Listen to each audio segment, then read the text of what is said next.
Hi all, welcome to my channel right with Aishu. இன்றைக்கி டே 7க்கான video தான் வந்து பார்க்க போகிறீங்க. இதில் வந்து பார்த்திங்கன்னா, இப்போ வந்து ஒரு டார்கெட் வச்சு படிக்கலாம். மேக்ஸுக்கு வந்து 25 அவுட் ஆஃப் 25 வந்து எடுக்கணும் அப்படின்னு வந்து ஒரு டார்கெட் வச்சுட்டு படிக்கலாம் அப்படின்னு வந்து ஒரு முடிவு பண்ணியிருக்கேன். இதுக்காக வந்து நான் மேக்ஸில் அந்த போர்ஷன்ஸ் வந்து ஃபஸ்ட்டு வந்து தனியாக எழுதி வச்சுக்கிட்டு ஆப்டியூட் 15 ரீசனிங் வந்து 10 கொஷின் அப்படின்னு வந்து கொடுத்துருந்தாங்க. ஸோ நான் அதை அப்படியே பிரித்து எழுதிக்கிட்டேன். எனக்கு தெரிஞ்ச மாதிரி அதில் எவ்வளோ கொஷின் கேட்பாங்க அந்த மாதிரி வந்து நான் பிரித்து எழுதிக்கிட்டேன். அப்புறம் வேர் டு ஸ்டடி அதையும் வந்து நோட் பண்ணி வச்சுக்கிட்டேன். வேர் டு ஸ்டடி எப்படியாச்சும் வந்து மேக்ஸில் இந்த டாபிக்ஸ் எல்லாத்தையும் வந்து ஃபுல்லாக வந்து முடிச்சிடணும். ஏன்னா மேக்ஸில் வந்து பல்காக 25 கொஷின்ஸ் வந்து நம்மளுக்கு வந்து இருக்குது. எனக்கு வந்து மேக்ஸ் வந்து போட வரும், ஆனால் வந்து அங்கே எக்ஸாம் ஹாலில் போய் வந்து நான் மறந்துடுவேன். அதுதான் என்னுடைய பெரிய ப்ராப்ளமாகவே இருக்குது. இங்கே நல்லா போடுறேன், அங்கே போனால் வந்து எனக்கு அங்கே பதட்டத்துலேயே வந்து அந்த மேக்ஸை பார்த்தாலே எனக்கு பயமாக இருக்குது. கடைசியாக தான் அட்டனே பண்ணுவேன்.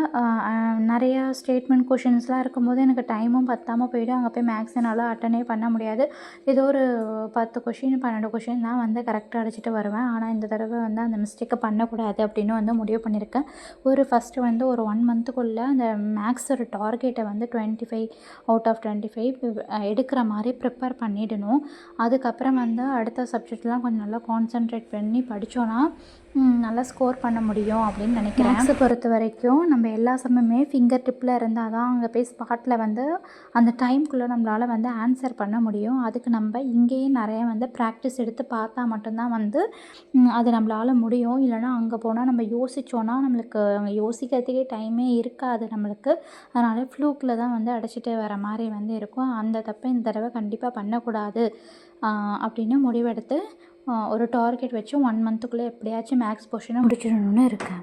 நீங்கள் எல்லோரும் மேக்ஸில் எவ்வளோ மார்க் எடுப்பீங்கிறத எனக்கு கமெண்ட் பாக்ஸில் கமெண்ட் பண்ணுங்கள். நீங்கள் எப்படி எக்ஸாம் ஹாலில் மேக்ஸை ஹேண்டில் பண்ணுவீங்கிறதும் கமெண்ட் பாக்ஸில் கமெண்ட் பண்ணுங்கள்.